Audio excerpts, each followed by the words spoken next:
Picture yourself at the edge of a high diving board. No matter how many times you've jumped off, you still feel those little butterflies before you take the leap. Why is it that no matter how many times we've done something before, we often feel that twinge of fear before jumping in? It's because fear is wired into who we are, but that doesn't mean it has to stop us from achieving our goals, because we choose a different path. And that is why the afraid don't get paid. Hey guys, I'm super excited to bring you guys another episode. Today I want to talk about this idea of holding your client's highest belief or their best belief.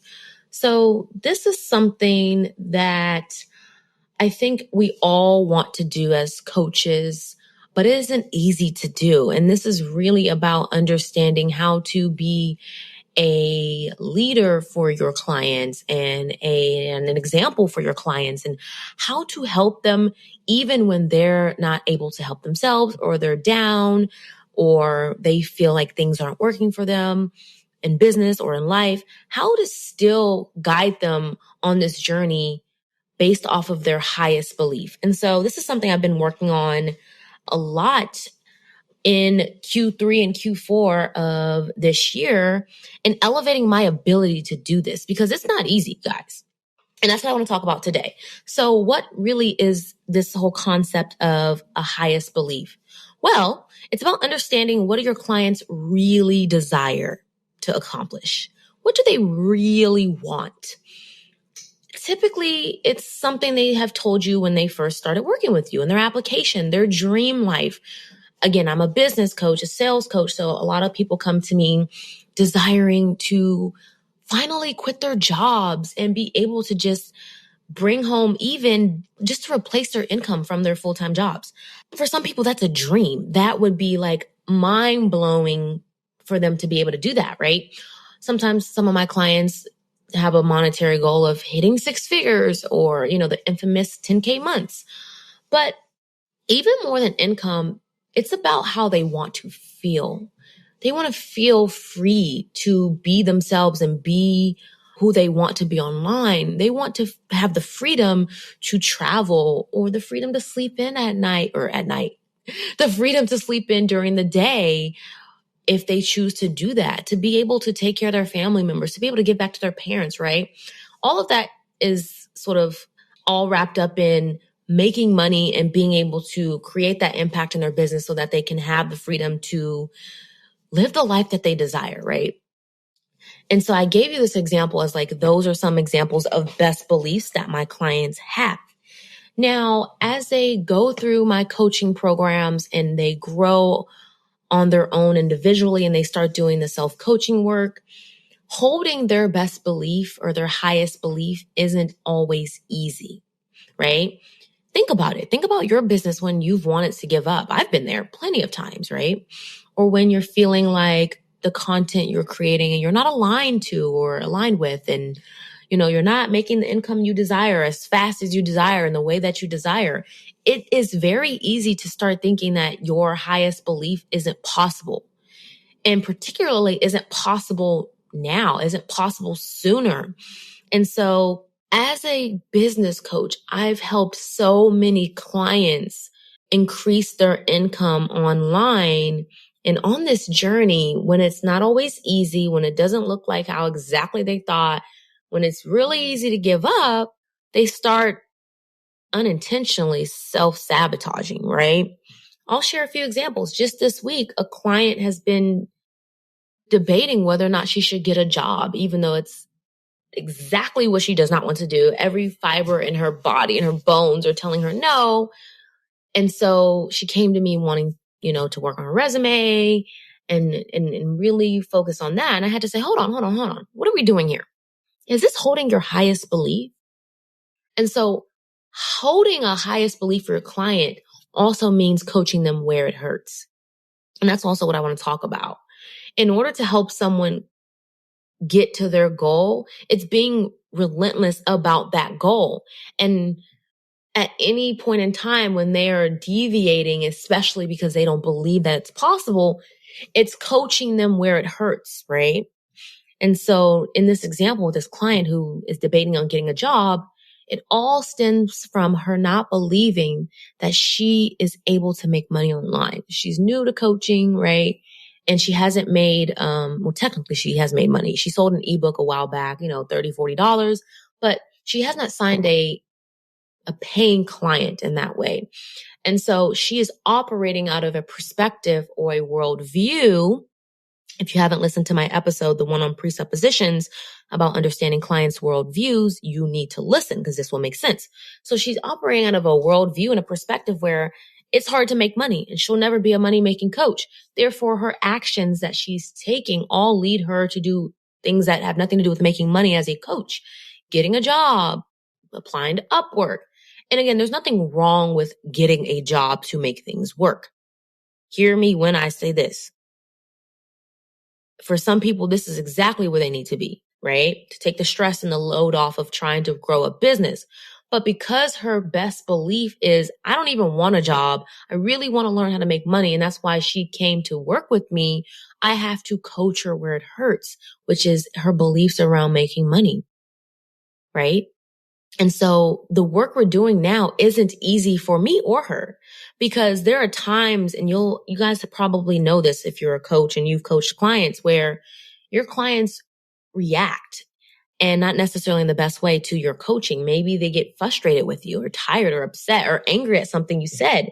Perhaps they don't agree with you. It's really easy to back down on holding their highest belief and to buy into their current beliefs, to buy into their current reality. And so it could be really easy, and I almost let myself go there of like, you know what? You're right. This is really hard. Let's help you get a job. But because that's not even what she wants to do, she's not even putting effort into it, right?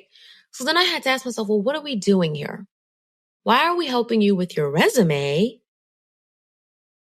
and even entertaining this if you don't even want to put effort there? It's not your highest belief. And then on the flip side, getting coached where it hurts for the client isn't easy either because it requires them to open up some wounds. It requires them to stop potentially ignoring the parts that are unhealed and unmet. And it requires them to face it head on. And that can be exhausting mentally, physically, right? It's like if you guys have ever gone to therapy or you guys have had coaches, you all know, like sometimes it brings up some really deep stuff for you that can just be really uncomfortable. And so I'm a firm believer of coaching where it hurts. And that's also a way to become a better coach because you are testing the waters that you've never walked on before. You're going down that path. I always say to my clients, I'm going to go there with you. I'm going there, right? Like I'm going to take you there. Yeah, we're talking about this today because this is a reoccurring theme in this example. Like I'm not a money-making coach. I can't make money. She even started telling me as we were coaching her on her highest belief, you're right, Candace. Everything in my identity speaks and says that I don't believe I can make money. We started talking about her family life. Her family always goes for everything cheap, no matter the quality, and cheap is always better, and money is taboo. And so it all makes sense why she is so quick to give up. She is so quick to not recognize her value and her ability to make this work. It all makes sense why. And so when you're trying to coach your clients on their highest belief, one of the things that you want to be thinking about is why does it make sense as to why they are the way that they are? I know that sounds a little funny, but this is an exercise that I do with my clients. Oftentimes, when you're trying to understand something deeper that you're going through or why you have certain thoughts or why you take certain actions or inactions, it's easy to shame yourself and say, I don't understand why I'm like this. Why can't I change? Why can't I do X? Rather, start asking yourself, why does it actually make sense that you have these thoughts, that you are the way that you are? Because chances are, if something is reoccurring in your life, a belief, a thought, an action, a circumstance, there's a deeper root as to why. And this is why I teach life coaching practices and tools and techniques so that my clients can do some of this self-discovery on their own, right? Because it's so powerful to be coached at a high level, but also to coach yourself at a high level. That is just like opening up your awareness, increasing your emotional intelligence. And so I was asking this client and telling her and communicating to her, like, it makes sense that you have these beliefs. This is your whole life. This is what you're privy to at home. And so it's no shame, right? Because we shouldn't shame ourselves for our upbringing and what was imprinted upon us as young children and even adults, right? And that's the beauty of, our worldview, our presuppositions. They can change. Our reality, our thoughts, beliefs can change. And so from there, we were able to coach her on some of those deep-rooted issues that were preventing her from selling, from making simple offers online, pitching her program, talking to people in the DMs, going live. It makes sense why that is hard for her, because she doesn't even believe that she can be a money-making coach. And so if I would have bought into those beliefs of, you know what, you're right, you can't do this. Let's just go get a job. One, she probably wouldn't have fully seen the value in our time together, because we're deviating off to things she doesn't really want. She hired me to help her make money and grow this damn business. Okay, right? And so I've got to hold the best belief, even if it gets hard for her, even if it's a little painful, even if she gets a little upset. And that, I think, is something that you all must do for your clients. If you ever wonder why I feel like clients aren't getting results, even if it is on their end, right? We can't force our clients to do anything, and that's not the goal here. Hear me when I say that. But if you ever wonder why clients don't seem to get enough results, or clients don't seem to be happy, or clients are sort of just staying where they're at, I want you to look yourself in the mirror and ask yourself, how often are you really coaching them on their highest belief? Like, you are willing to go to war for this. Like, I'm not playing with you, girl. This is where we're going. I'm taking you there. How willing are you to, lay down the law, so to speak, a little metaphorically, right? Not literally, but to be an advocate for your clients in their darkest times, even when you're in your darkest times, because that's the thing. Us coaches, well, of course, we go through things too, but how willing are you to stand tall and be strong for your clients when they're not believing in themselves? It's really easy. A lot of what I've noticed with a lot of my clients is really easy to get frustrated with your clients. And I've been here too, where you're like, they just don't get it. They're not doing the work. They're this, they're that. But have you ever stopped to consider that they just need a little more help being coached on their highest belief? Right? Or to coach them from a different angle. That's another thing I've been working on a lot in Q3 and Q4. I teach very simple things, but it's about expanding my ability to teach it in various of different ways, right? So how many different ways can I teach DM sales or specific concepts in DM sales?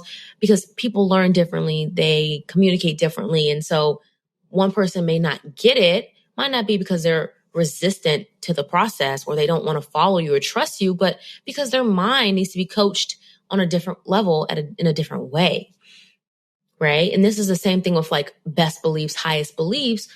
Sometimes it's not that your clients just are lazy, don't get you, don't want to do the work. You guys, you've thought this, but rather that they just really need you to hold them to the belief, to be the one that says you can do this, because they can. And that is really like the mantra of the whole afraid don't get paid. Holding your clients and yourself to your highest beliefs, to their highest beliefs, all comes down to not being afraid to get paid, right? When you think about it, we will have fears. We will have things that knock us down. There will be times when we want to take breaks, and we do need breaks, and we need to rest and recover in our businesses. But we are here to create impact and legacy despite circumstances, despite the hardships of life and business. And anytime the fear is becoming so overwhelming that you stop in your tracks and you're paralyzed, that's where we need to do the deeper work, right? Because on the deepest level, to the core, being afraid to take risk, take chances on yourself, or in your client's eyes, being afraid for them, if they're afraid to take their own risks, take their own chances, it's limiting your opportunities to make impact. limiting your opportunities to make money, to change yourself, your life, right? And that's why we got into business. And this is why we have to be coached and coach our clients from the highest belief possible. I look back to when I started my business and where I'm at now, and I would have never thought I would literally be living my dream life. Literally. Like, that was my highest belief, but it felt so impossible. I was up late at night, struggling my way through trying to go through school and make a business and posting online when I had like 2 followers. And I thought like, this is not working. Or even when I grew and like wasn't making money, I had to hold my best belief. And of course, I hired coaches along the line and all of that jazz. We love to invest. But at every milestone of my business, no matter how much money I made or make, I still have to hold my best belief of what is possible for me in this next level of growth. And so I want you guys to be reflecting on your highest beliefs for yourself and for your clients. And if you listen to this episode, don't forget to tag me on Instagram. I have a new Instagram, y'all. It's now Candace Chatman __ because I started over. And I hope you guys like this episode, and I can't wait to talk to you on the next one.